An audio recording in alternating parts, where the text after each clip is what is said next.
Muy bien, hermanos. El día de hoy vamos a estudiar la porción de Parashá Bo, que quiere decir ven. Esta Parashá, pues es muy, como les comentaba hace un momento, muy interesante porque engloba desde el final de la salida de Egipto, más bien, el fin de las plagas de Egipto. Cuando hemos estado estudiando estas semanas que, pues, Yahweh le habló a Moisés desde el principio por medio de una zarza, lo empezó a preparar para dar el mensaje de redención y aún ha usado a Moisés de muchas formas, trayendo prodigios y maravillas para que pues el pueblo crea y aún Faraón pues pueda entender quién es el único Dios viviente. Entonces en esta porción, así como general, vamos a ver las últimas plagas, vamos a ver también cómo Yahweh trata con Faraón y aparte tantas referencias que hay en la escritura, pero específicamente en esta se habla mucho de nuestro Mesías como Cordero y vamos a ver unos simbolismos a través de lo que vivió el pueblo de Israel en esta porción. Pues la parashá comienza en Éxodo 10, Shemot, y termina en Éxodo 10.1 y termina en el capítulo 13.16.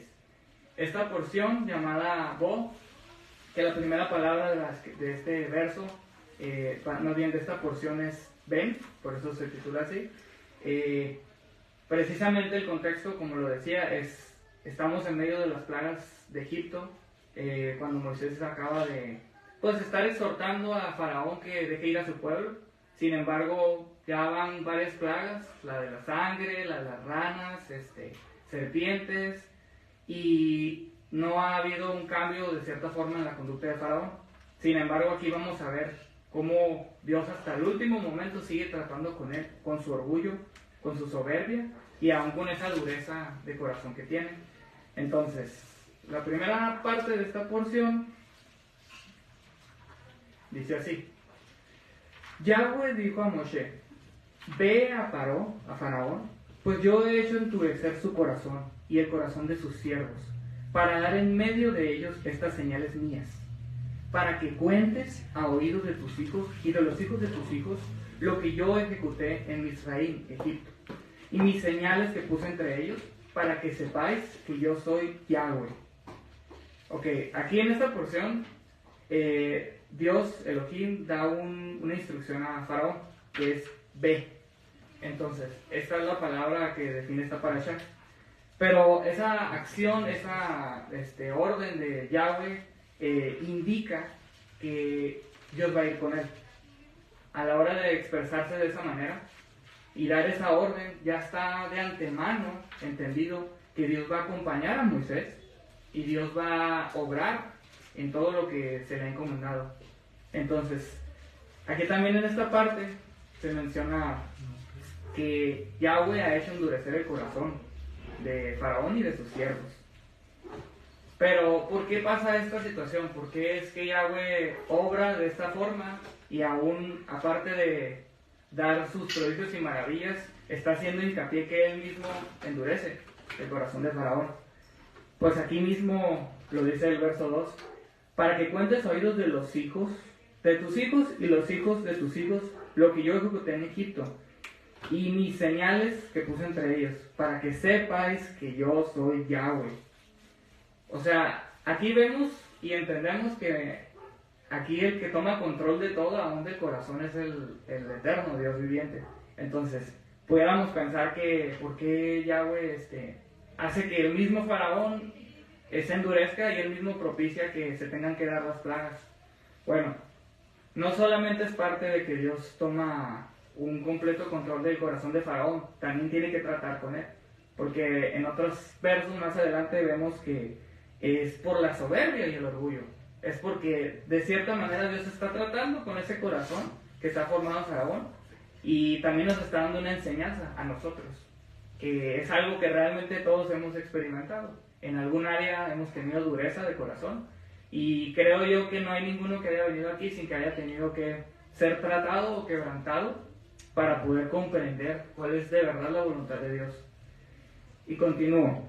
Moisés y Aarón se presentaron ante Paró, y le dijeron: Así dice Yahweh, Elohim de los hebreos: ¿Hasta cuándo rehusarás ser humillado en mi presencia y dejar partir a mi pueblo para que me sirva? ¿Y dejarás partir a mi pueblo para que me sirva? O sea, aquí está haciendo hincapié Moisés, casi como diciéndole: oye, entiende, ¿cuántas señales necesitas ver? ¿Cuántas veces te tengo que humillar de parte de Dios para que comprendas que tienes que dejar ir a mi pueblo?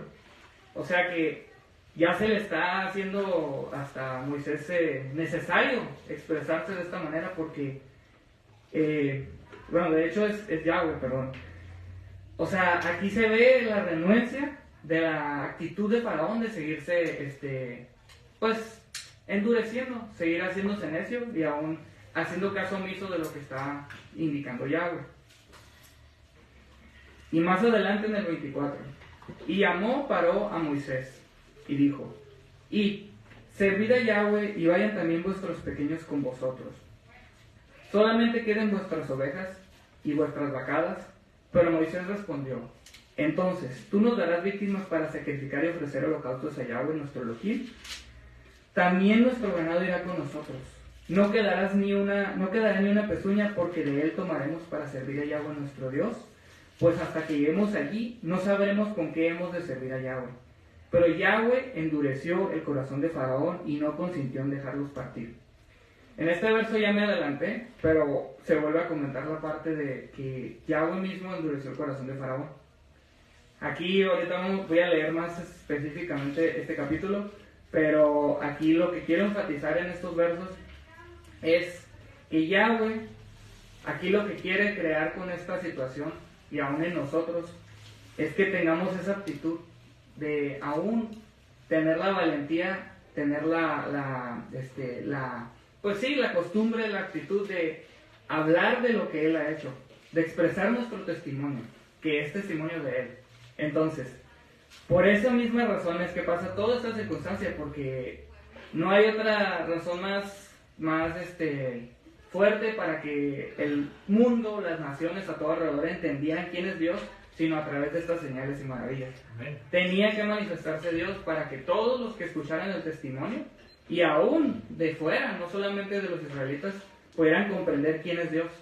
Y siendo Egipto una potencia, siendo el más fuerte de todas las naciones en ese momento, pues claramente iba a llegar a oídos de todas las naciones. Entonces, esto es propicio a muchas cosas más que se suscitan en la escritura, pero es el comienzo de esta parashá. Para que cuentes, dice Yahweh, para que cuentes el testimonio de lo que voy a hacer.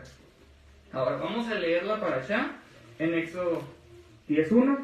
Bueno, ya me voy a arrancar esta parte y vamos a continuar con el verso 2.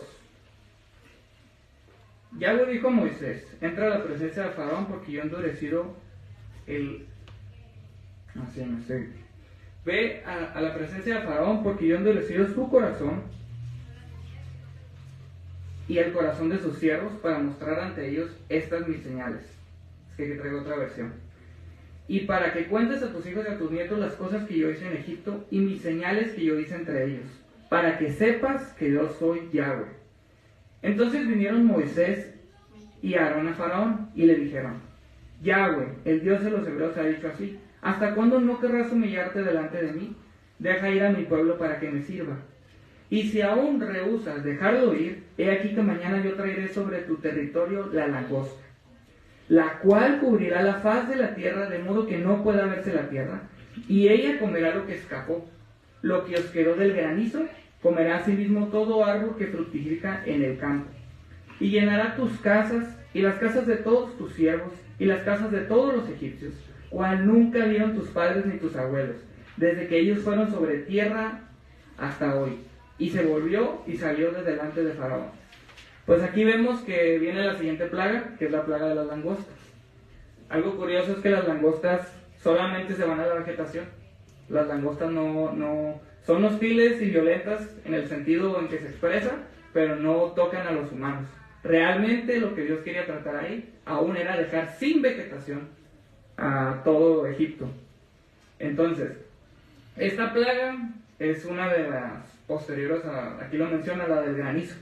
Pero se vienen otras a continuación porque aún en esta circunstancia Faraón sigue endureciendo su corazón. Y voy a seguir leyendo. Entonces los siervos de Faraón le dijeron: ¿hasta cuándo será este hombre un lazo para nosotros?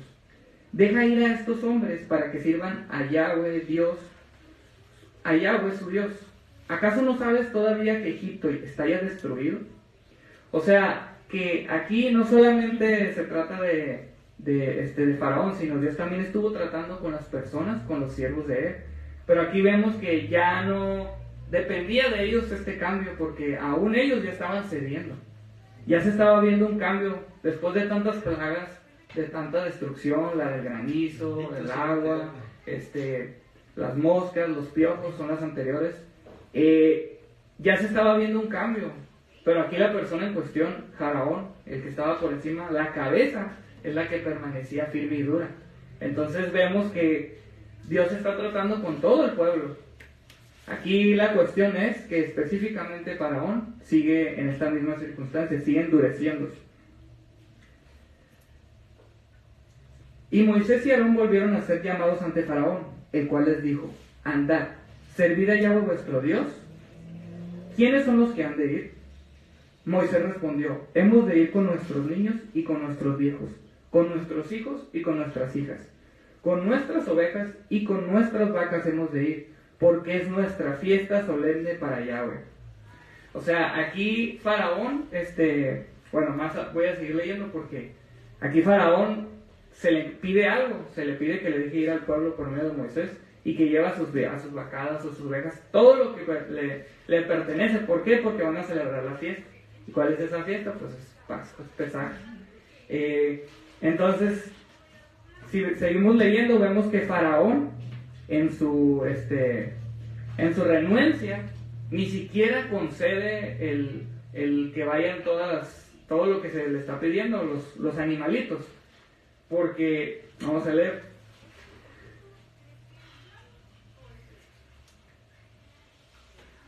Y él les dijo: así sea Yahweh con vosotros. ¿Cómo os voy a dejar ir a vosotros y a vuestros niños? Mirad cómo el mal está delante de vuestro rostro. No será así. Id ahora vosotros los varones y servid a Yahweh, pues esto es lo que vosotros pedisteis. Y los echaron de la presencia de Faraón. O sea que ni siquiera dejó ir a los niños, ni a las mujeres, ni a los demás. ¿Por qué? Porque Faraón seguía todavía soltando, pero no quería completamente dejarlos libres. Aún tenía ese temorcito de que se les puedan escapar. Entonces, Faraón, bueno, algo curioso es que para los egipcios, para que Dios escuche, o sus dioses escuchen, tiene que haber un intercesor. Entonces, aquí lo que pasa es que Faraón ve extraño aún que se tengan que ir todos, porque él lo que piensa es que Moisés va a ir a hablar y comunicarse con Dios, y no necesariamente necesita a todos. Sin embargo, sabemos que lo que van a celebrar ellos es una fiesta, y necesitan de toda la congregación de Israel. Pero Faraón no entiende esto. Faraón lo único que ve en esta circunstancia es: quiero llevármelos a todos y dame el permiso de dejarlos ir. Entonces, aquí todavía hay una renuencia de su parte, pero también hay un contexto donde él, en su entendimiento, no comprende el por qué tienen que ir todas las personas. Porque ellos se manejan por medio de mediadores, que son los que interceden por el pueblo, aún por Egipto. Entonces Yahweh dijo a Moisés: extiende tu mano sobre la tierra de Egipto para traer la langosta, a fin de que suba sobre el país de Misraim, de Egipto, y consuma todo lo que el granizo dejó. Y extendió Moisés su vara sobre la tierra de Egipto, y Yahweh trajo un viento oriental sobre el país todo aquel día y toda aquella noche. Y al venir la mañana, el viento del oriental trajo la langosta. Y subió la langosta sobre toda la tierra de Egipto, y se asentó en todo el país de Egipto, en tan gran cantidad como no la hubo antes ni la habrá después. Y cubrió la faz de todo el país, y oscureció tierra, y consumió toda la hierba de la tierra, y todo el fruto de los árboles que había dejado el granizo. No quedó cosa verde de árboles, ni en hierba del campo, en toda la tierra de Egipto. Pues podemos ver aquí que Dios, aparte de haber ya ha tratado con Faraón por medio del ganado, por medio de úlceras, por medio de las diferentes señales que trajo, pues ahora está atacando la vegetación. Ahorita más adelante vamos a ver que cada plaga tiene un propósito en específico y es humillar a Faraón de todas las maneras posibles. ¿Por qué? Porque Faraón tenía diferentes dioses. Entonces hay muchas, pues se tenían muchos pensamientos sobre los diferentes dioses, el dios de la fertilidad, el dios de la naturaleza, el dios del sol, el dios de acá y de allá. Total, que Dios en esta circunstancia decide no solamente hacer prodigios y maravillas, sino de una manera tan específica que todos los egipcios iban a entender que Él es el único que está por encima de los demás dioses y que Él es el único que realmente tiene poder. Entonces, aquí acaba de pasar una plaga, que es la plaga de las langostas, pero continúa. Y estoy en el verso 16.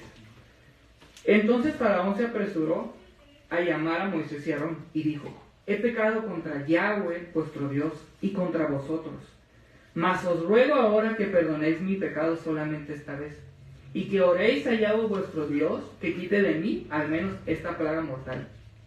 Y salió Moisés de delante de Faraón y oró a Yahweh. Entonces Yahweh trajo un fortísimo viento occidental y quitó la langosta, y la arrojó en el mar Rojo. Ni una langosta quedó en todo el país de Israel. Pero Yahweh endureció el corazón de Faraón, y éste no dejó ir a los hijos de Israel. ¿Qué vemos aquí? Vemos a Moisés como una figura de intercesor, porque encima de que se sabe que Faraón no va a aceptar, y se sabe que Faraón está endureciéndose y está siendo negligente aún con su mismo pueblo, que le pide que le haga caso, que los deje ir, no se niega a esto. O sea, aún en su necedad, Moisés puede ver que tiene esa necesidad porque va a interceder por Dios. Y aquí nosotros podemos comprender que muchas veces, estando en la circunstancia de ser endurecidos, todos pasamos por una circunstancia que a veces no nos damos cuenta hasta que alguien más te da una palabra, hasta que alguien más te hace ver tu error y te dice: mira, tienes que ser tratado en esto, o te hace falta mejorar esto. Bueno, aquí vemos que Moisés está en ese lugar de experimentar cómo encima de que Dios está manifestando, encima de que el pueblo de Dios el pueblo de Egipto, está ya humillándose, ya está así resintiendo todo lo que está aconteciendo, Faraón permanece con esa actitud. Pero Moisés no se queja, no dice: ay, ¿cómo voy a ir a orar por ti si no estás entendiendo? Él es sumiso, es manso, intercede por Egipto, intercede por Faraón. Entonces, esa actitud es algo que tenemos que adoptar nosotros, porque nuestro Mesías dice que oren por sus enemigos, oren por los que los vituperan, oren por los que los atacan, oren por aquel que está en contra de ustedes. ¿Por qué? Porque tú no sabes realmente el trato que Dios está teniendo con él. Entonces, aquí vemos cómo Moisés hace esto precisamente, y no es una ni dos, son varias las veces más que Dios está tratando con Faraón y Moisés tiene que interceder por él. Aún en esa hipocresía que se puede ver de parte de Faraón, Dios sigue teniendo misericordia y sigue tratando y buscando que se humille. Pero aquí la cuestión es ese orgullo y esa soberbia que no se suelta.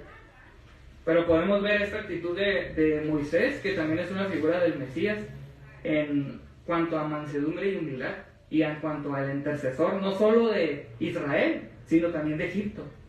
Porque sabemos que Egipto representa algo. Egipto representa al mundo, representa a las naciones. Entonces, vemos que Egipto tiene parte en las profecías y en las promesas que Dios da a su pueblo, aún en todo lo que va a acontecer en los posteriores días. Por eso podemos ver a Egipto no solamente como el mundo, como alguien algo a lo que no debemos parecernos, sino también entender que Dios va a tener misericordia, porque todos a final de cuentas venimos de ahí. Todos venimos de ser esclavos, venimos de ser Egipto, venimos de estar endurecidos, venimos de tener diferentes cosas en nuestro corazón que tuvimos que soltar. Y aquí es donde Dios trata con nosotros y está tratando con Faraón.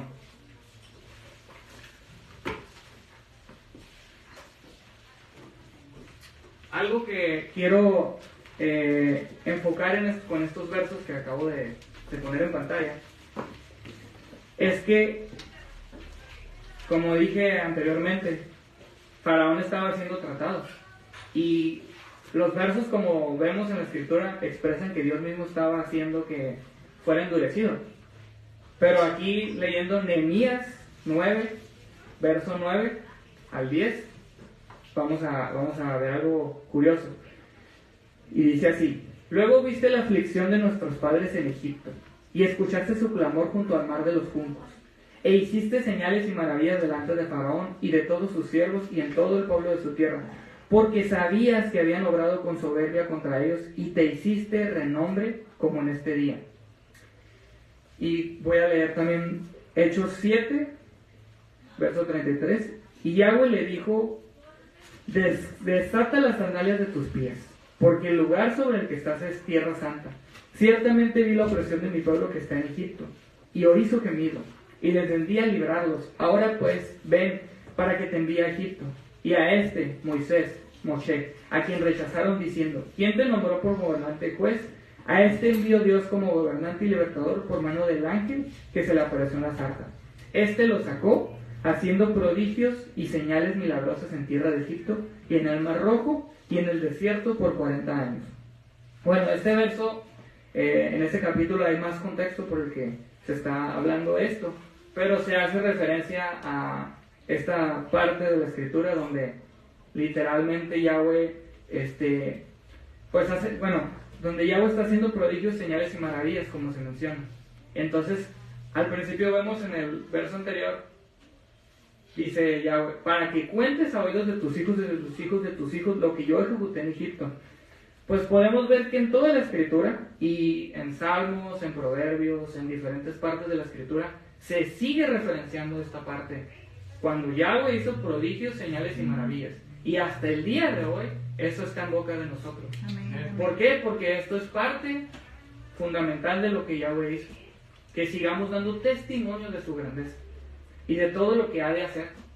Porque para ello hemos sido partícipes de todo el testimonio del pueblo de Israel. Para ello precisamente, para poder comprender y aún predicar y hablar de lo grande y maravilloso que es nuestro Dios. Y aquí pues está mencionando en Hechos también precisamente esta parte, los prodigios y maravillas que hizo con Israel y la opresión del pueblo, porque sabías que habían obrado con soberbia contra ellos, que lo cual es realmente la principal razón por la que Dios está haciendo todo esto, porque sabe que su pueblo fue oprimido, escuchó el clamor y atendió a la súplica, y tenía que quedarse con castigo a esta situación. Entonces, todo este proceso ha sido un trato al Egipto, pero es consecuencia de, no sale de la nada que Dios haya decidido: lo voy a endurecer y lo voy a tratar, sino hubo de por medio opresión, dolor, aflicción y un mal obrar de Faraón, y este es el resultado. Dios está obrando y haciendo proyectos y maravillas. Ahora continuamos en la parte en Éxodo 10:17, después de que Moisés está intercediendo. Mas os ruego ahora que perdonéis mi pecado solamente esta vez, y que oréis a Yahweh vuestro Elohim, y que quite de mí al menos esta plaga mortal. Y fíjense cómo se expresa Faraón: que quite de mí al menos esta plaga. O sea, que no ha sido completamente tratado para que me perdone completamente. O sea, quiere que le perdone de ese pecado específicamente. No está completamente arrepentido. Y salió Moisés de delante de Faraón y oró a Yahweh. Entonces Yahweh trajo eso ya lo leí.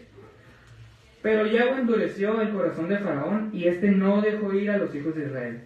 Y Yahweh dijo a Moisés: extiende tu mano hacia los cielos, para que haya tinieblas sobre la tierra de Egipto, tanto que cualquiera las palpe.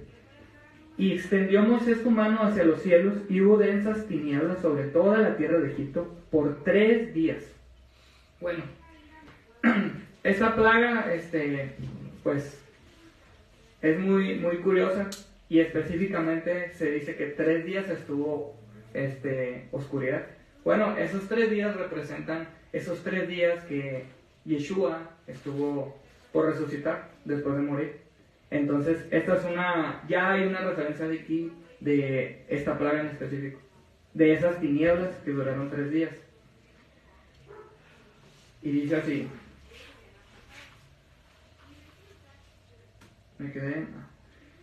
ninguno vio a su prójimo ni nadie se levantó de su lugar en 3 días, mas todos los hijos de Israel tenían luz en sus habitaciones. Todas estas plagas también tienen un propósito: hacer distinción entre el pueblo de Israel y el pueblo de Egipto. ¿Por qué? Porque vamos viendo que Dios trató con Faraón y primero hizo algo en todo el pueblo. Primero hizo todo el río, primero hizo todas las ranas, las primeras plagas fueron a nivel global o nacional, por así decirlo, pero nacionalmente de Egipto, ¿no? Pero aquí vemos, a partir de la plaga de los granizos, de las úlceras, que ya no le pasa a todo el pueblo, o ya no pasa en todo el alrededor, sino específicamente a los egipcios. Entonces empieza a haber una distinción para que se comprenda y se entienda que Dios está tratando específicamente con Egipto, no con Israel, para que se vea de quién es Dios. Y aquí podemos ver eso precisamente, que esta oscuridad completa no tocó a los israelitas. Y también nos muestra que el pueblo de Dios tiene su propia luz que viene de parte de Él. O sea, Dios hace distinción hasta en eso. Y eso es algo que nosotros tenemos que reflejar. También de manera simbólica nos está diciendo que en medio de las tinieblas tenemos que ser luz. De hecho, si recuerdan la oración que se hace al inicio de Shabbat, a veces es que Israel, luz para las naciones. Se menciona cada inicio de Shabbat esa frase. ¿Por qué? Porque somos luz en medio de las naciones, somos luz en medio de Egipto. Y tenemos que reflejar esa luz. Se tiene que denotar que Dios está haciendo distinción entre lo profano, entre lo puro, entre lo santo, entre lo impuro, y entre Israel y las naciones. El Israel que le pertenece a Yahweh.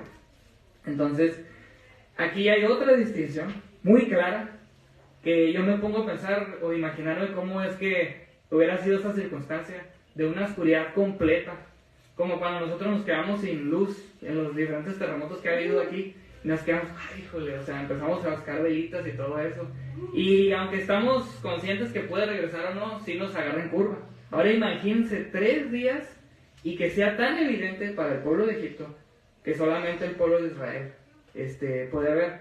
Entonces es realmente una distinción y un trato, tanto para Faraón como para todas las personas que se encuentran en esa nación. Y vamos a continuar. Entonces Faraón hizo llamar a Moisés y dijo: Id, servid a Yahweh, solamente queden vuestras ovejas y vuestras vacas, vayan también vuestros niños con vosotros. Ahora ya dejó ir a los niños, porque no los había dejado. Entonces ya se está tratando todavía más con Faraón, pero podemos ver que sigue sin completamente soltarlos. Y Moisés respondió: Tú también nos darás sacrificios que sacrifiquemos para Yahweh nuestro Dios. Es el verso que está aquí, de hecho. Para Yahweh nuestro Dios. No quedará ni una pezuña, porque de él tomaremos para servir a Yahweh nuestro Dios, pues hasta que lleguemos allí no sabremos con qué hemos de servir a Yahweh. Pero Yahweh endureció el corazón de Faraón y no consintió en dejarlos ir. Pues vemos esta misma actitud de Faraón. Y terminando este verso, este capítulo, en el verso 27, pero Yahweh endureció el corazón de Faraón y no quiso dejarlos ir. Y le dijo Faraón: Retírate de mí, guárdate que no veas más mi rostro, porque en cualquier día que vieres mi rostro morirás. Y Moisés respondió: Bien has dicho, no veré más tu rostro. Ok.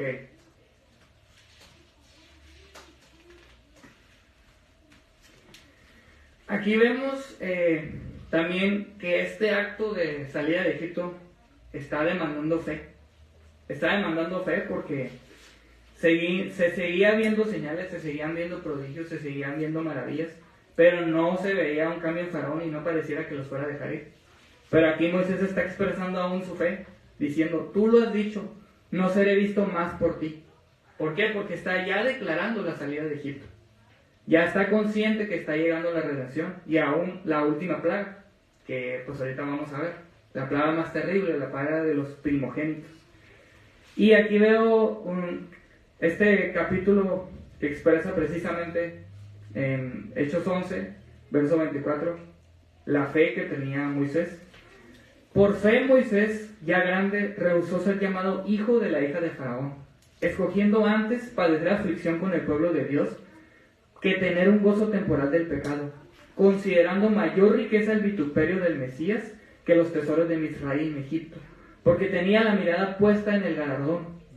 Por fe dejó Egipto, no temiendo la ira del rey, y se sostuvo como viendo al invisible.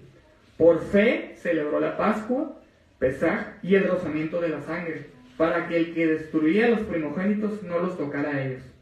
Pues aquí vemos que por fe realmente es que obró Dios a través de Moisés, porque demandaba fe el hacer estos actos de levantarse frente a él, aún declarar lo que Dios estaba demandándole y aún tener la certeza ante el pueblo de que él los iba a sacar. Porque cualquiera puede desistir cuando Dios te manda a hacer algo y no ves que hay un cambio.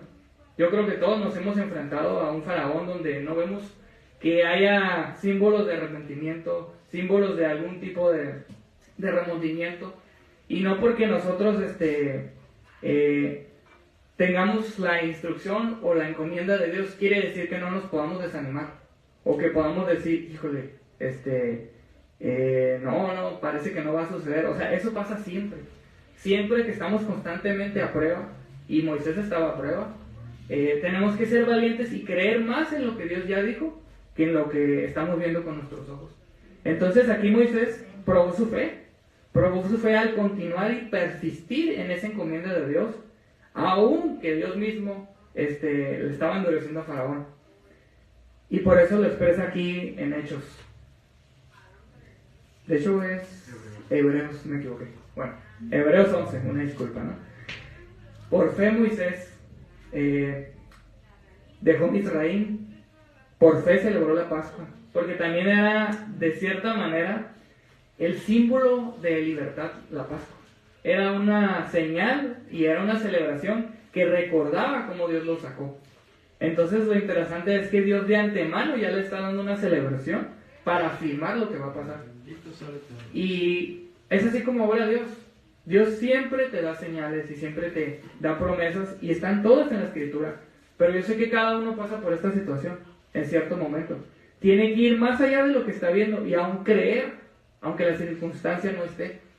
Porque eso es lo que nos demanda Dios, tener una fe, una certeza de lo que no se ve, más bien, una certeza de lo que se espera.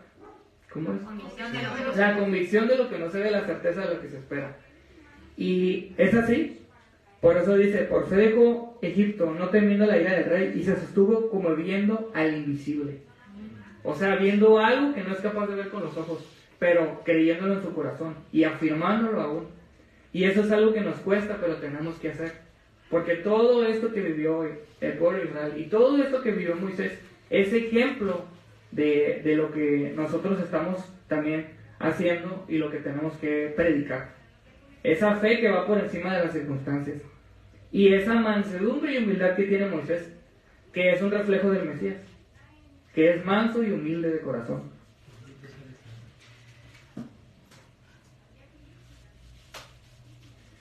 Y continuamos con Éxodo capítulo 11. Y Yahweh dijo a Moisés, una plaga, Yahweh había dicho a Moisés, aún traeré una plaga más sobre Faraón y sobre Egipto. Después de esto os dejaré ir de aquí, y cuando os deje ir, ciertamente os echará definitivamente. Habla ahora a los oídos del pueblo para que cada varón pida a su vecino y cada mujer a su vecina utensilios de plata y utensilios de oro. Porque Yahweh había dado gracia al pueblo ante los ojos de los egipcios.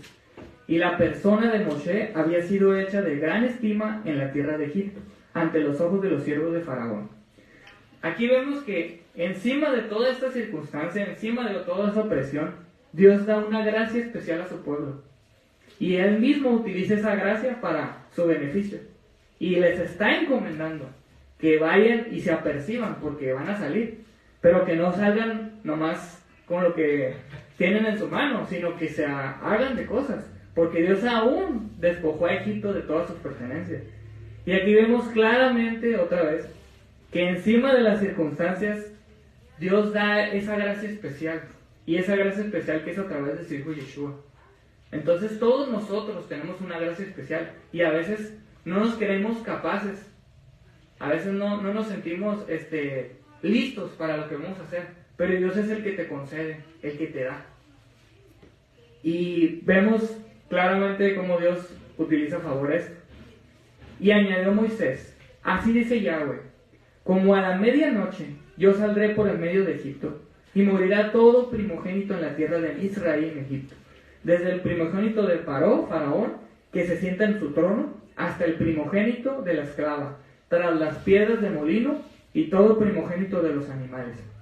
Y habrá un gran clamor por toda la tierra de Egipto, como nunca hubo ni habrá jamás.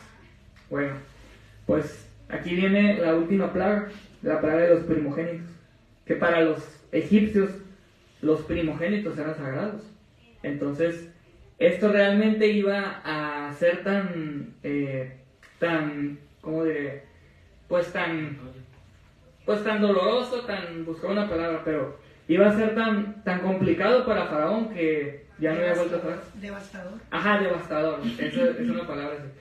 Iba a ser tan devastador el Faraón que ya Dios sabía que no le iban a quedar fuerzas para seguirse negando. Entonces, y aquí lo expresa: y habrá un gran clamor por toda la tierra de Egipto, como nunca hubo ni habrá jamás, aseverando el grado de dolor que sufrió el pueblo a través de esta plaga. Bueno, ahorita. Y voy a seguir leyendo. Y estoy en el verso 4. Dijo pues Moisés: Yahweh ha dicho así, a la medianoche yo saldré por el medio de Egipto, y morirá todo primogénito en la tierra de Egipto, desde el primogénito de Faraón que se sienta en su trono, hasta el primogénito de la sierva que está tras el molino, y todo primogénito de las bestias. Y habrá gran clamor por toda la tierra de Egipto, cual nunca hubo ni jamás habrá. Pero contra todos los hijos de Israel, desde el hombre hasta la bestia, ni un perro moverá su lengua, para que sepáis que Yahweh hace diferencia entre los egipcios y los israelitas. Otra vez haciendo distinción, otra vez enseñándonos que nosotros somos apartados en medio de la circunstancia y aún apartados de este mundo. Y esto me recuerda cuando Yeshua menciona que nosotros no somos de este mundo. Nosotros estamos aquí, pero no pertenecemos a él. Pues el simbolismo de Egipto es el mundo. Y aquí vemos claramente que la Israel, como iglesia, el Israel de Dios, el pueblo de Dios, hay una diferencia aún en el juicio venidero. Y lo vemos desde aquí porque todo es reflejo de lo que ha de acontecer. Y aún hay juicios para Egipto. Y ahorita voy a referenciar un juicio por parte de Nabucodonosor que viene en Jeremías. De hecho es parte de la Haftará. Jeremías 46, 13. Oráculo que habló Yahweh al profeta Jeremías sobre la venida de Nabucodonosor, rey de Babel, para asolar la tierra de Misraim, Egipto. Decidió decirlo en Misraim y proclamarlo en Migdol, hacerlo saber en Memphis y en Tafnes, decís: ponte de pie y estate alerta, que la espada ya devora en derredor. ¿Por qué está postrado Apis? Tu toro no pudo quedarse en pie porque Yahweh lo empujó, e hizo tropezar a muchos, cada cual caía sobre su compañero, hasta que dijeron: levantémonos y huyamos de la espada destructora, volvamos a nuestro pueblo y a nuestra tierra natal. Y allí apodaron al rey de Egipto, Faraón, sobrepasado por el tiempo señalado. Ok, aquí vemos un juicio de parte del rey Nabucodonosor, que como ya lo venían explicando tiempo atrás, es por medio de este siervo de Dios, porque fue siervo de Dios, que vino pues trato para las naciones, y Egipto no era la excepción. Hay profecías específicamente para Eres de Egipto, pero también hay promesas en Apocalipsis que hablan de que va a haber también una oportunidad para Egipto de redimirse, de arrepentirse. Ahora, aquí menciona un dios, Apis, y precisamente es uno de los 10 dioses que se trataron en las plagas de Egipto. Y vamos a ver que hay una imagen que expresa precisamente los nombres de las deidades que se tenían y cómo Dios literalmente aplastó una por una, tratando con cada plaga. Por ejemplo, vemos el primer dios, el dios del río Nilo, Khnum, que es el...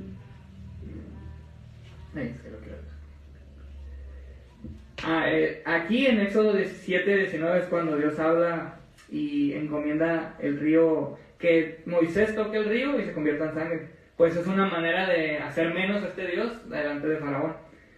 La diosa con forma de rana, que pues las plagas de las ranas fue literalmente ir en contra de eso. El dios de la tierra, que la plaga de los piojos es el que fue encomendado para esto. El dios escarabajo, la plaga de los insectos, y aquí dice que una mejor traducción es la plaga de las moscas, que se le puede decir la plaga de los insectos. Un dios protector del ganado, por eso Dios también hizo que el mismo ganado de Faraón pereciera. El dios de la medicina y las sanidades, que pues aquí literal atacó a la piel de los egipcios, de cada uno. La diosa del cielo y la lluvia, que aquí literalmente utilizó granizo para darle pues a este dios.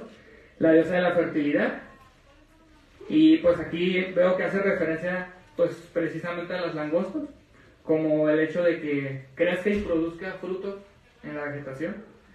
Y el dios del sol, que pues está más que dicho, una oscuridad total, por si a Faraón le quedaba duda que Dios iba a poder contra eso y le iba a quitar su bendito sol para él, pues la plaga de las tinieblas. Y ahí viene el último, que es el dios de la muerte para los egipcios, y con concreta Dios, atacándolo precisamente con la muerte de los primogénitos.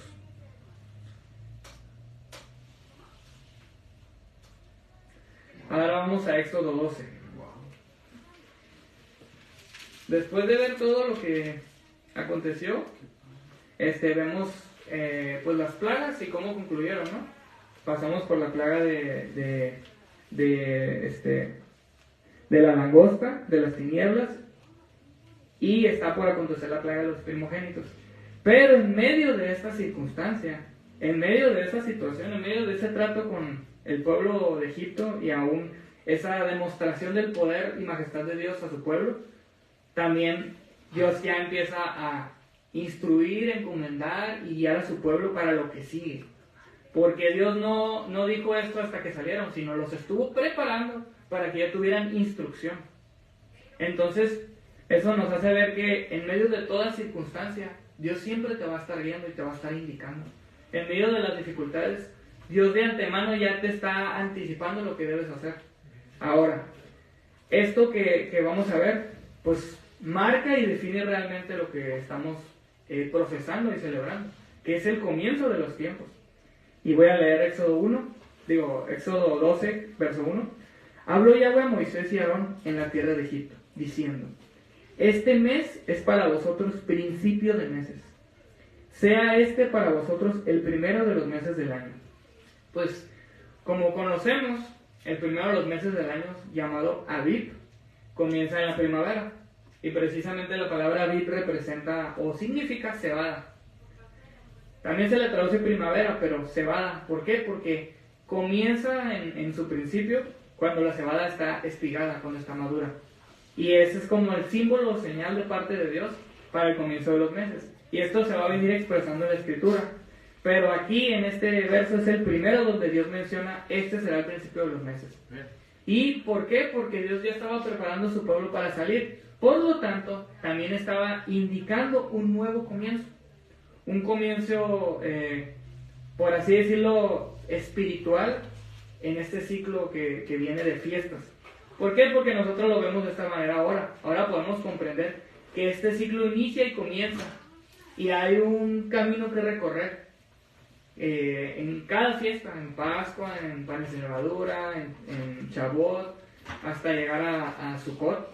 Pues aquí en este capítulo precisamente ya Dios empieza a poner semblante sobre las fiestas, empieza a dar instrucción y aún indica el principio de los meses, que hasta el día de hoy es vigente, hasta el día de hoy creemos y confesamos que Dios nos lo marcó para las señales, para los tiempos, para las fiestas y para entender las profecías. Entonces, voy a continuar en Éxodo capítulo 12, verso 3. Hablad a toda la congregación de Israel, diciendo: en el 10 de este mes, tómese cada uno un cordero, según las familias de los padres, un cordero por familia.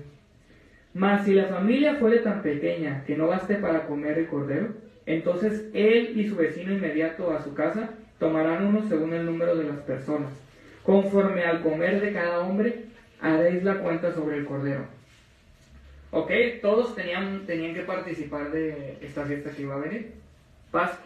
Entonces, no es la excepción el que no tenga.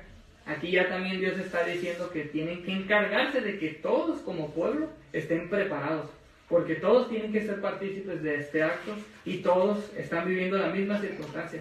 Todos están corriendo, están saltando, pasando, que ese es el significado de la palabra Pesaj, Pascua, saltar, pasar. Por eso también vemos precisamente que Dios la describe de esa forma, porque es el salto que da el pueblo de Israel de estar en Egipto a estar al desierto, a ser libre y dejarse guiar por Dios. Y pues aquí vemos que Dios está haciendo hincapié que ni uno solo falte de tener ese cordero, ese sacrificio. ¿Por qué? Porque vamos a ver más adelante la importancia y relevancia del cordero sacrificado, que no es más que el reflejo de nuestro Mesías Yeshua. Amén. El animal será sin defecto, macho de un año, lo tomaréis de las ovejas o de las cabras. Y lo guardaréis hasta el día 14 de este mes, y lo inmolará toda la congregación del pueblo de Israel entre las 2 tardes. Bueno, estos versos tienen mucha profundidad. No voy a ahondar tanto en eso porque hay toda una enseñanza, pero es un reflejo completo de lo que padeció nuestro Mesías Yeshua, en los tiempos exactos y la manera en cómo se expresa la Biblia. El día 14 de este mes, entre las 2 tardes, cómo fue preparado. Pero vamos a seguir leyendo. 7. Y dice, bueno, les voy a adelantar unos versos ahí. Y tomarán de la sangre y la pondrán en los 2 postes y en el dintel de sus casas en que lo han de comer. Y aquella noche comerán la carne asada al fuego, y panes sin levadura, con hierbas amargas lo comerán. Ninguna cosa comeréis de él cruda, ni cocida en agua, sino asada al fuego, su cabeza con sus pies y sus entrañas. Ninguna cosa dejaréis de él hasta la mañana, y lo que quedare hasta la mañana lo quemaréis en el fuego. De hecho, aquí tenía esto. Ok. Aquí vemos cómo está expresando Dios este sacrificio que se tiene que hacer, que es muy específico. Como lo menciona, tiene que ser un cordero sin defecto, macho de un año, lo tiene que tomar de los corderos y cabritos y tiene que ser guardado hasta el día 14. Lo tomarán el día 10, o sea que lo van a preparar durante 4 días para que el día 14 ya sea inmolado, sacrificado entre las 2 tardes. Y dice que van a recoger la sangre y la van a poner y recogerán la sangre y la pondrán sobre las 2 jambas y el dintel de las casas en que lo coman. Bueno, como hemos visto en este acto del pueblo de Israel, Dios está haciendo ya referencia total a nuestro Mesías Yeshua por medio de este contexto. El pueblo de Egipto ya sabía de antemano que iba a pasar el ángel de la muerte, que no es más que el que provoca la muerte de los primogénitos, encomendado por Dios. O sea, este era un juicio de Dios.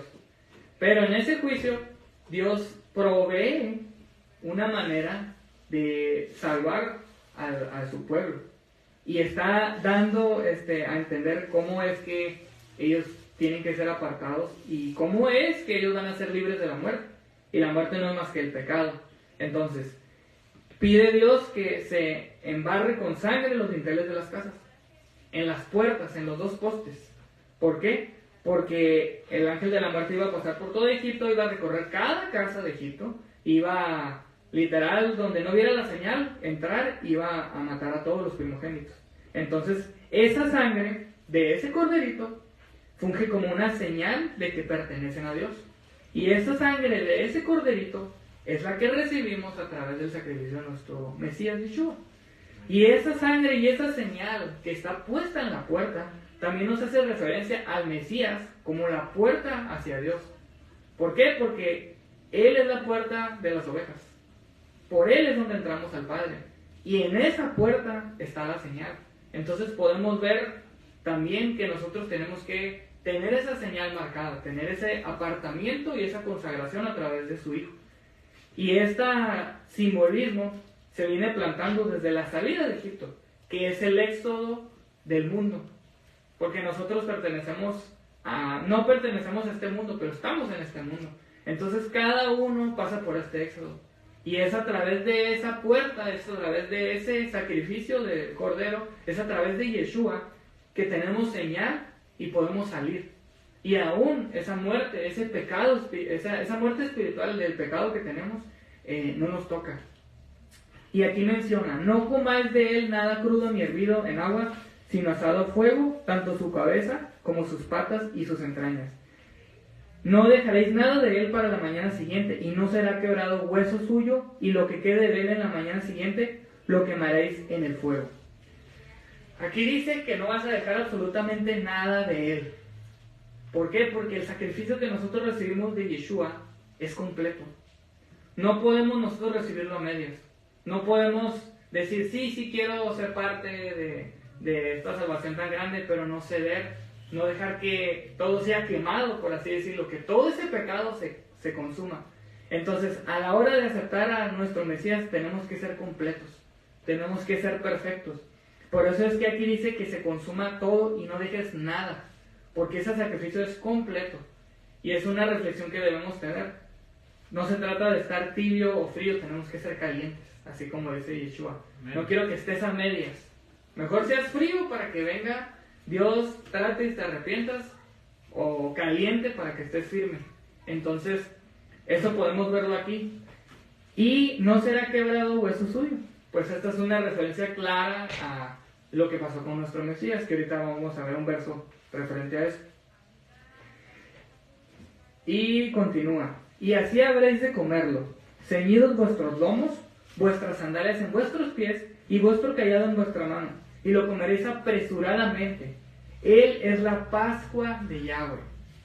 Y durante esa noche yo pasaré por la tierra de Egipto y heriré a todo primogénito en la tierra de Egipto, desde el hombre hasta la bestia, y ejecutaré juicios contra todos los dioses de Egipto. Yo, Yahweh. La sangre os será por señal en las casas donde estéis, pues veré la sangre y os pasaré por alto. Y no habrá en vosotros plaga para destruir cuando yo azote la tierra de Egipto. Este os será día memorable y lo celebraréis como una fiesta solemne a Yahweh por vuestras generaciones, por estatuto perpetuo lo celebraréis.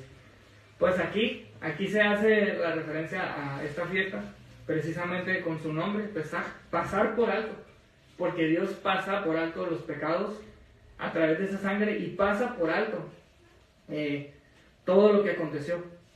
Por eso hace pasar esta circunstancia literalmente al pueblo de Israel, esta salida apresurada. Y eso es lo que nosotros debemos entender de esta fiesta precisamente, que lo que vivió el pueblo de Egipto, más bien lo que vivió el pueblo de Israel en Egipto, es algo pues que es una salida abrupta y a la fuerza. Así es como nosotros tenemos que ver esto y también salir de ese pecado. Así es como Dios ve el pecado. Quiere que salgas rápido, completamente. Y quiere aún que te apresures. Entonces, este significado también nos lleva a la fiesta de los panes ázimos. Que voy a leer el 17. Guardaréis pues la fiesta de los ázimos, Matzah, porque en ese mismo día habré sacado vuestra posesión de la tierra de Egipto. Guardaréis pues ese día estatuto perpetuo en vuestras generaciones. Y pues como sabemos, la fiesta de Hamatzot, la fiesta de los panes ázimos, es un simbolismo de varias cosas, entre ellas la muerte del pecado, el sacar el pecado porque tienes que sacar toda la levadura que representa el pecado, y también el hecho de que no se leude la masa. Es recuerdo de cómo Dios sacó abruptamente al pueblo y cómo salieron corriendo apresurados. Entonces, estas fiestas, y precisamente el hecho de que fueran las primeras que celebraron, es un recuerdo constante para ellos de lo que acaba de pasar. Por eso de antemano, desde la salida, ya les está preparando con esta enseñanza. Y tomando referencia de 1 Corintios 5:8, dice así: así que sigamos celebrando la solemnidad, no con la vieja levadura ni con la levadura de malicia y de maldad, sino con hacimos de sinceridad y de verdad.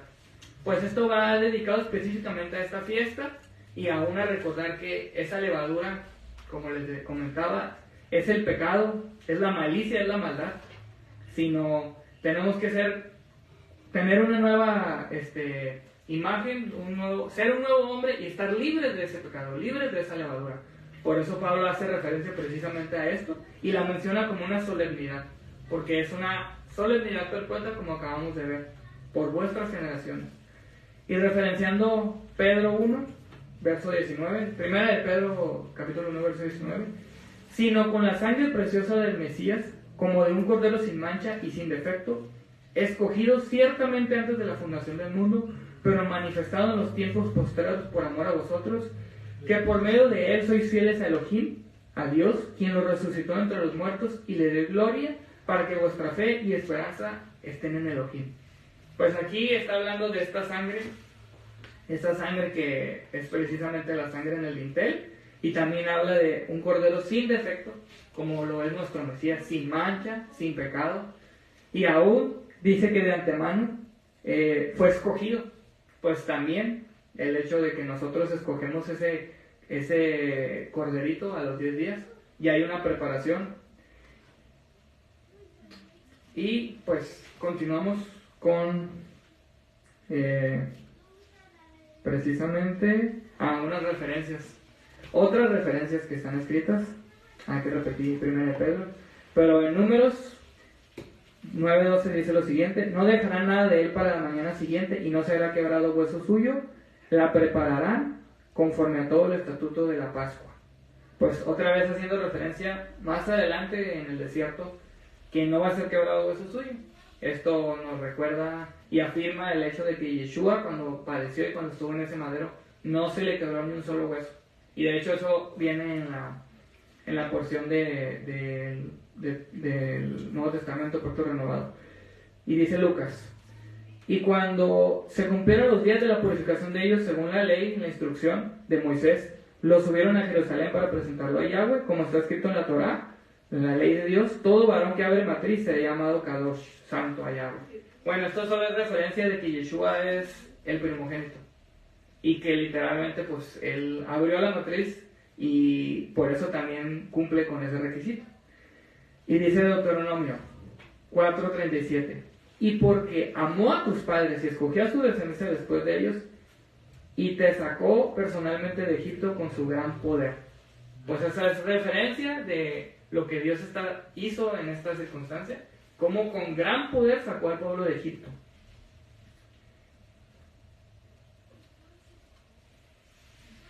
¿Ok? Ok. Voy a leer Éxodo 12, verso 21. Luego Moisés convocó a todos los ancianos de Israel y les dijo: escoged y tomad para vosotros un cordero según vuestras familias, y degollad la Pascua. Tomaréis un manojo de hisopo y lo empaparéis en la sangre que habrás en el hebrillo, y untaréis el dintel y las dos jambas con la sangre que está en el hebrillo. En cuanto a vosotros, no saldréis de la puerta de vuestra casa hasta la mañana. O sea, vuelve a comentar qué van a hacer y cómo lo van a hacer.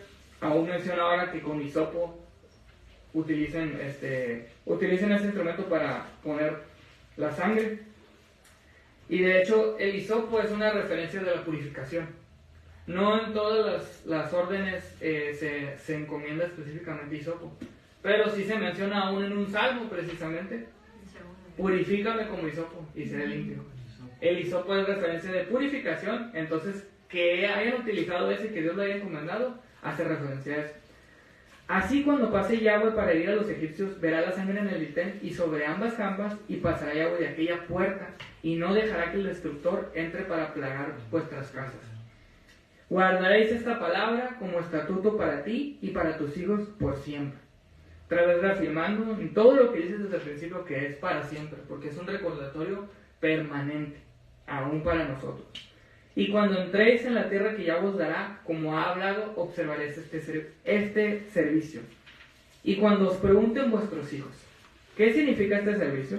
Vosotros responderéis, sacrificio de Pascua es para Yahweh, el cual pasó por alto las cosas de los hijos de Israel en Egipto, cuando mandó una plaga sobre los egipcios y libró nuestras casas.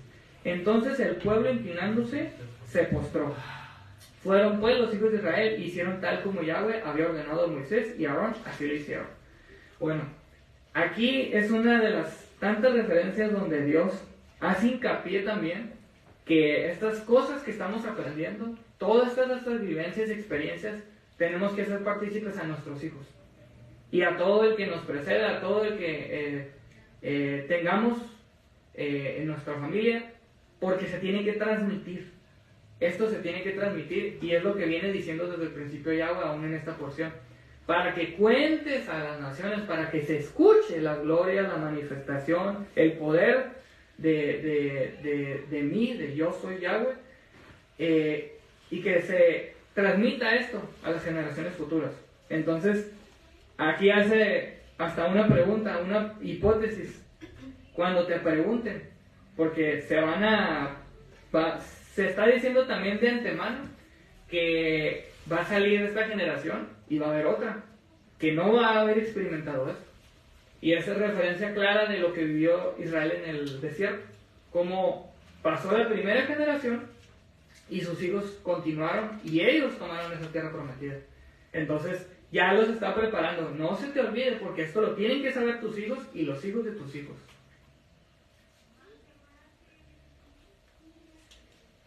Y terminando este capítulo, vemos también precisamente en Éxodo 13. A ver, vamos a... Ahora Éxodo... Estamos en Éxodo 28. Ok, voy a continuar, ya voy a terminar Voy a continuar donde me quedé, porque pues ya vamos a llegar al último capítulo. Y aconteció que a la medianoche, es Éxodo 12:29, estoy en Éxodo 12:29. Y aconteció que a la medianoche Yahweh hirió a todo primogénito en la tierra de Egipto, desde el primogénito de Faraón, que se sentaba sobre su trono, hasta el primogénito del cautivo, que estaba en la cárcel, y todo primogénito de los animales. Y se levantó aquella noche Faraón, él y todos sus siervos, y todos los egipcios, y hubo un gran clamor en tierra de Egipto, porque no había casa donde no hubiese un muerto.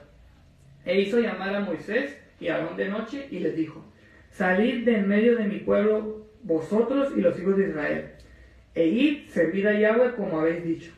Tomad también vuestras ovejas y vuestras vacas, como habéis dicho, e idos, y bendecidme también a mí. Pues, como comentaba, esta plaga fue fatal para Faraón, que ya no pudo resistirse ahora sí, y le hizo hincapié: ahora sí llévate todo, ya no te quiero aquí.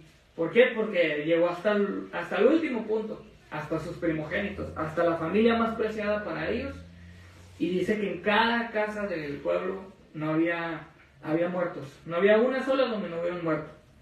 Entonces vemos cómo al final, por más duro que haya sido Faraón, se tuvo que arrepentir, tuvo que ceder, y ese fue el trato definitivo para él. Y los egipcios apremiaban al pueblo, dándose prisa de echarlos de la tierra, porque decían: todos somos muertos. O sea, ya tenían temor, ya vieron que había muerto y dijeron: no, ya nos va a tocar. Y llevó el pueblo su masa antes que se leudase, haciendo referencia ahora sí a lo que comentaba de panes sin levadura, sus masas envueltas en sus sábanas sobre sus hombros. E hicieron los hijos de Israel conforme a la palabra de Moisés, pidiendo de los egipcios alhajas de plata y de oro y vestidos. Y Yahweh dio simpatía al pueblo delante de los egipcios, y les dieron cuanto pedían, así despojaron a los egipcios. O sea, se cumplió lo que dijo Yahweh, que iban a salir con botín, y que él ya había dado gracia, obedecieron, creyeron a la palabra de Dios, a la palabra por medio de Moisés. Y Yahweh, partieron los hijos de Israel de Ramsés a Sucot, como 600,000 hombres de a pie, sin contar los niños.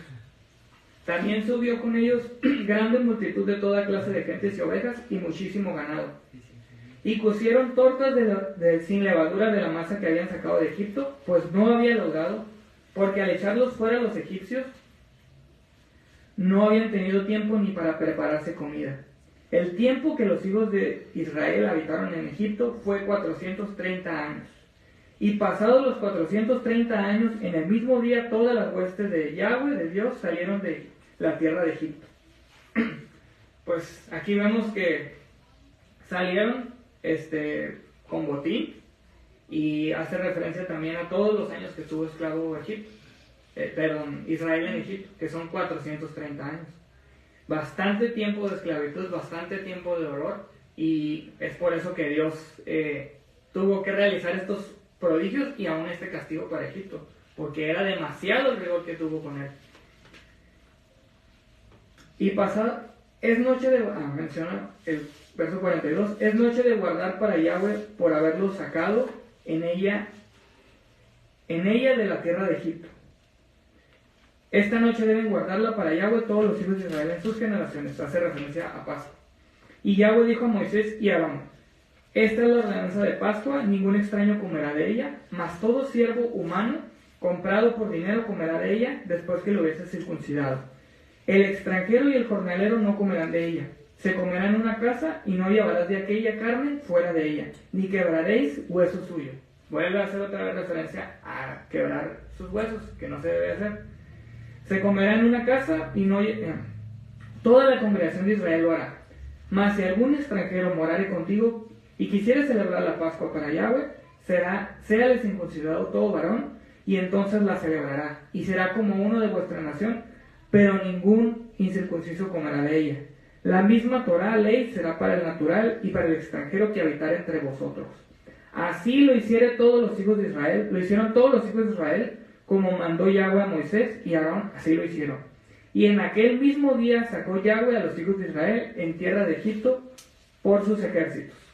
Pues aquí vemos cómo Yahweh está asentando los estatutos aún de esta fiesta, y está haciendo hincapié aún todavía en cómo se debe hacer este sacrificio. Y sabemos que de ahí, de Egipto, aún salieron extranjeros, aún salieron gente que no era del pueblo. Entonces, el ser parte de ese pueblo y el seguir las instrucciones, el seguir sus ordenanzas, hacía partícipes a los que estaban extranjeros. ¿Por qué? Porque no hay una acepción de personas cuando aceptas pertenecer a ese pueblo. Entonces, eso sabemos nosotros que es a través de nuestro Mesías Yeshua. Y es ahora que nosotros formamos parte de esa promesa, de ese pacto, y aún tenemos esa ciudadanía. Y pues no es para menos que Dios diga esto, que tanto el extranjero, el nativo, como el pueblo han de celebrar esa Pascua, porque nosotros estamos igual, hemos sido advenedizos, hemos sido extranjeros y somos injertados a través de él. Y ahora sí viene el último capítulo.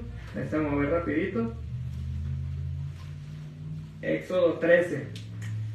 Yahweh habló a Moisés diciendo: apártame todo primogénito cualquiera que abre matriz entre los hijos de Israel, así de los hombres como de los animales, mío es. Y Moisés dijo al pueblo: tened memoria de este día en el cual habéis salido de Egipto, de la casa de servidumbre, pues Yahweh os ha sacado de aquí con mano fuerte, por tanto no comeréis leudado. Vosotros salís hoy en el mes de Abib.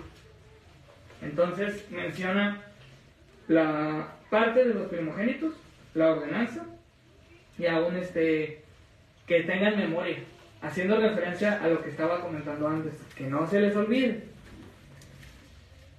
Y cuando Yahweh te hubiera metido en la tierra del Caneo, del Eteo, el Amorreo, el Heveo y el Jebuseo, la cual juró a tus padres que te daría, tierra que destila leche y miel, harás esta celebración en este mes.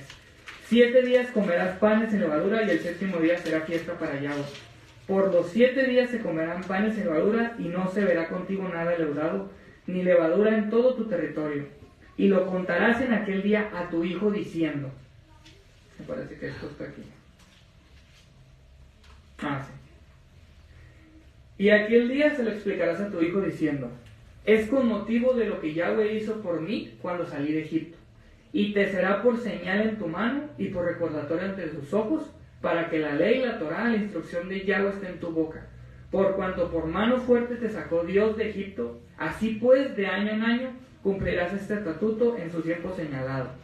Otra vez menciona que se tiene que explicar y se tiene que transmitir. Y aún después de Josué, cuando viene Josué y lleva a la tierra prometida al pueblo, pasa esta misma circunstancia. Y aquí está en Josué 4:4. Y llamó Josué 12 hombres que habían establecido de entre los hijos de Israel, uno de cada tribu, y les dijo: pasad ante Yahweh vuestro Dios al medio del Jordán, y levantad cada uno una piedra sobre su hombro, según el número de las tribus de Israel, y esto será señal en medio de vosotros, para que cuando vuestros hijos os pregunten mañana diciendo: ¿qué significan estas 10 piedras para vosotros?, les digáis: las aguas del Jordán fueron divididas delante del arca del pacto de Yahweh, cuando cruzó el Jordán, y estas piedras serán por memorial a los hijos de Israel para siempre. Otra vez llevando esta costumbre de transmitir lo vivido. Y pues Josué, precisamente con esos hijos, con esa generación nueva, está haciendo la misma instrucción de Moisés, de seguir el ejemplo. Y pues aquí nomás agregando un salmo, 105:8, se acordó para siempre de su pacto, de la promesa que ordenó para 1000 generaciones. Entonces nosotros tenemos que acordarnos, precisamente ese es el sentido, y es una de las primeras cosas que se indican respecto a la ley: guardar y recordar. Guardarás estos mandamientos, te acordarás de ellos. Dios hace a lo largo de toda la escritura hincapié en: acuérdate, guárdalos. Y precisamente el hecho de que tengamos estos tzitzit hace referencia a eso, a que te acuerdas de los mandamientos. Y es una actitud que tenemos que aún transmitir a nuestros seres queridos, a nuestros hijos y a todo aquel que tengamos a nuestro alcance. Y ok, ya voy a terminar con esto. Me gustó este salmo precisamente porque menciona todas las plagas y prácticamente relata todo lo que hizo Yahweh. Dice así, es el Salmo 105, verso 26. Envió a Moisés su esclavo y a Aarón, al cual había escogido. Por medio de ellos manifestó las palabras de sus señales y sus maravillas en la tierra de Cam. Envió tiniebla y trajo oscuridad. Sin embargo se rebelaron contra sus palabras. Volvió sus aguas en sangre e hizo morir sus peces. Pululó su tierra de ranas hasta en las alcobas de sus reyes. Habló y vinieron enjambres de moscas y piojos en todo su territorio. Les dio granizo por lluvia y llamas de fuego en su tierra. Arrasó sus viñas y sus higueras y destrozó los árboles de su territorio. Habló y vinieron langostas y saltamontes sin número, que devoraron toda la hierba en su tierra y se comieron el fruto de su suelo. Golpeó también a todo primogénito en su tierra, las primicias de todo su vigor viril. Los sacó con plata y oro, y entre sus tribus no hubo quien tropezara. Egipto se alegró de que salieran, porque su terror había caído sobre ellos. Pues amén, porque hasta el tiempo del rey David esto se canta, y nosotros también tenemos que recordar estas señales, estas plagas, porque no las voy a referenciar, no las voy a comentar, pero precisamente en el pacto renovado, en la porción de hoy, hace referencia a Apocalipsis capítulo 8, y menciona las mismas plagas para el tiempo venidero. O sea, menciona la plaga de la sangre, la plaga de pues varias de estas plagas que se encuentran aquí son símbolo y son referencia para el tiempo final. Porque como sabemos, la escritura es desde el principio hasta el fin, y lo primero habla de lo postrero. El comienzo también está expresado en el fin, y todo esto es un simbolismo de lo que va a acontecer: el éxodo, la redención, el paso por el desierto y la salvación, que es a través de ese cordero inmolado que es Yeshua. Y pues con esto terminamos. De hecho, aquí nomás traía un resumen, pero literalmente agarré un resumen de toda la parasha. Dato curioso, para finalizar, las porciones en la parasha se dividen en secciones. En la misma parasha, aparte de dividirse como parasha semanal, también se suele leer por partes para hacer referencia a diferentes puntos. Entonces, fin. ¿Puedes compartir? Sí, sí, se las puedo compartir si quieren. Pero, pues terminamos, hermanos. Hay que permanecer recordando este suceso. Y aún tener la valentía de contarlo, de hablarlo, porque es lo que Yahweh demanda. No solo que escuchemos, sino que contemos para su gloria y honra. Entonces, bendiciones.